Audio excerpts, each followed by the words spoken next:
What's going on, everyone? This is Kevin here, coming at you with 7 reasons to avoid getting the OnePlus Nord N300 5G. So without further ado, let's get started. Now, the OnePlus Nord N300 5G was recently launched by OnePlus, and overall, I do think this is a very good device, and especially considering that it is a very affordable option from the company. In fact, right now, you can actually get this phone for just $39.99 with a new line over at Metro by T-Mobile. And I'm sure as time goes on, there will be even more great deals for this phone.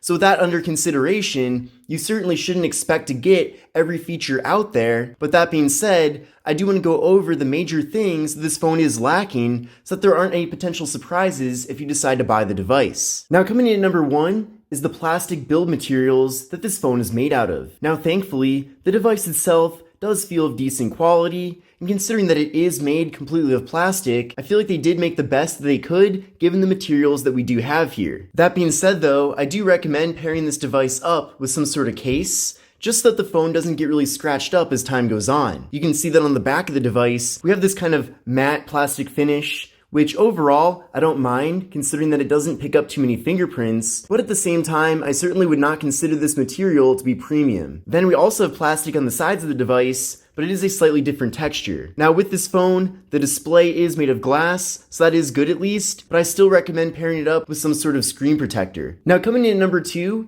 is that the OnePlus Nord N300 5G cannot take 4K video. Now I understand with this phone, the display is only 720p, which we'll be getting into later on in this video, but despite that, you still want to have the ability to capture 4K video because most TVs nowadays, and especially the ones being sold brand new, are 4K TVs. So if you're going out and capturing video, maybe you're on vacation for example, and you want to put that video on your TV, then it certainly would be nice being able to show video at the maximum resolution that your TV is capable of showing it at. You can see here in the camera app under video, we have 1080p up there as the resolution, and then if I tap on that, it just switches things over to 720p, so there is no 4K video recording. Now on the other hand, for an affordable device like this one, I don't necessarily mind that there isn't any 4K video recording, but if you currently have that with the device you have right now, then just know that you're not getting that here with this phone. Now coming in at number 3 is that there is no ultra wide angle camera with the OnePlus Nord N300 5G. Now this device does have a dual camera setup on the back, and with this phone, we're getting a 48 megapixel main camera and a 2 megapixel depth sensing camera. Now with that depth sensing camera, we are getting portrait mode, and there's also portrait mode with the front camera as well. Now as you can see in the camera app, this is how things look with the standard camera right now.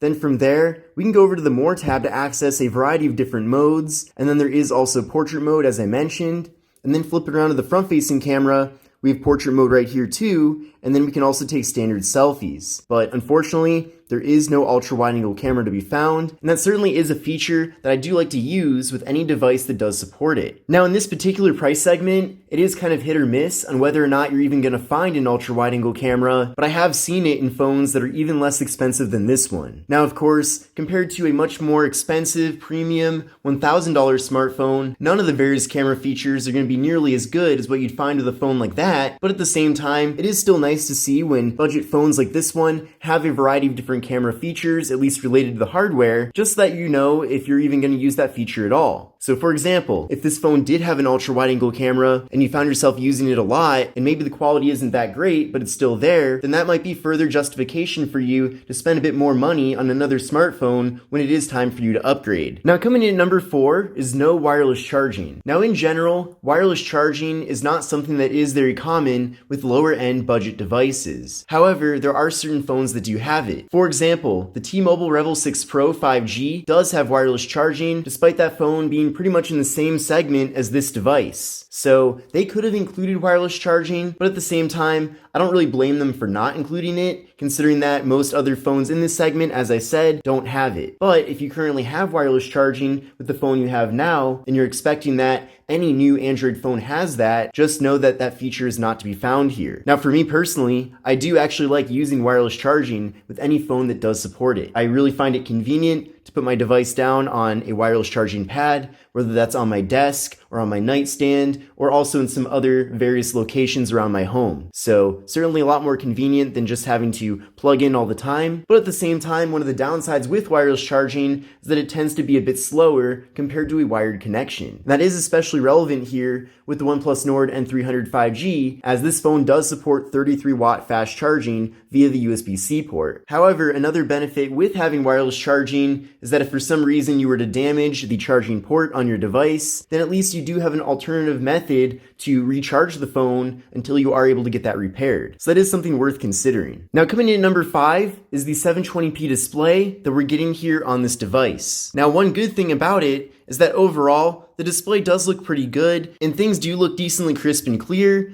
but at the same time, I would have preferred to have a 1080p display with this phone instead. So things certainly could have been worse here, but at the same time, things also could have been better. Now, there are some good things about this display. In addition to it having decent colors and being decently crisp and clear, I do like that it is a 90 Hz display, so we have a slightly faster refresh rate compared to 60 Hz, which we typically find with lower end phones. So it just kind of makes things feel a bit more premium, which is definitely appreciated. I also appreciate that we have a 20:9 aspect ratio, so a more narrow but taller form factor, which does make this phone very ideal for going on social media. Because technically, if the phone has a taller display, then more of your feed will fit in a single frame, which means that you won't have to scroll quite as much. Now compare that to the possibility of this phone being a lot shorter, then technically you'd have to scroll quite a bit more to see the same amount of content. And then also if you're doing things like reading ebooks, it's a lot better here in this form factor, as once again, you can fit a lot more text. Now another benefit too with this display is its large size at 6.56 inches, as that's a really large canvas that makes this phone ideal for watching video content. So it's certainly not all bad things with the display on this phone, but I do wish that it was at least 1080p instead of 720p. Now coming in at number 6, that definitely has to be the notch here on this device. Now, I would have figured that at this point in 2022, we would be done with the notch, but clearly that is not the case. OnePlus continues to put notches on various devices, and I suppose people must not mind it too much because they've decided to continue to do that. But I certainly wouldn't say that there's anything necessarily that innovative about this general design here that we're getting with the phone. Over the years, I've reviewed a variety of different devices from a lot of different companies with the same general design of having this water drop notch up top